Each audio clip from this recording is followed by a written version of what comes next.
First তো দেখিয়ে দিলাম যে আজ আমি একটু ঘুরতে যাচ্ছি। আর কোথায় যাচ্ছি বলো তো? তোমরা দেখে আশা করি বুঝেই গেছো, বড় মা নৈহাটি।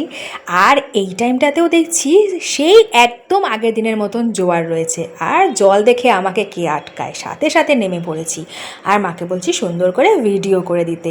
এই টাইমটায় ফটো ভিডিওগুলো এত সুন্দর হচ্ছিল, তোমাদেরকে কি বলবো। আর শুধু ভিউটা তোমরা দেখো, ওই দূরে ওখানে রয়েছে তো ফেরিঘাট, মানে লঞ্চ পারাপারের ঘাটটা।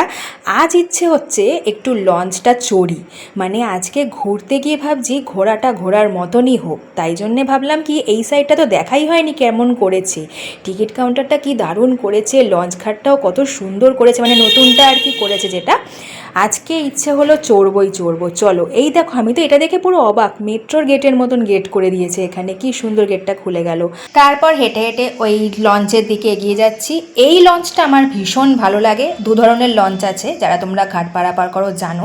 যেটা খোলামেলা ওপরের দিকে লঞ্চ, সেটা আমার খুব ভালো লাগে চড়তে। আর যেটা নিচু লঞ্চ, সেটাতে আমি ভুলে উঠি না, আমার প্রচণ্ড ভয় লাগে। এমনিও জলে প্রচণ্ড ভয়ও পাই, জল যেমন ভালোবাসি সেরকম ভয়ও পাই আমি।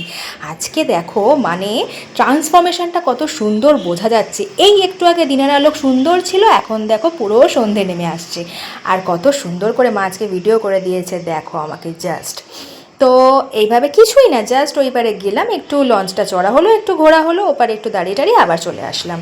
আর খেয়েছিলাম কিন্তু আজকে ফুচকা আইসক্রিম, যেগুলো দেখানো হয়নি। এদিকে বড়মার মন্দিরের লাইটিং তো জ্বলে গেছে, এটাও তোমাদের সঙ্গে শেয়ার অবশ্যই আমার করতে হতো। চলো এবার বাড়ি চলে যাই, আর এখানে দিয়ে টাটা।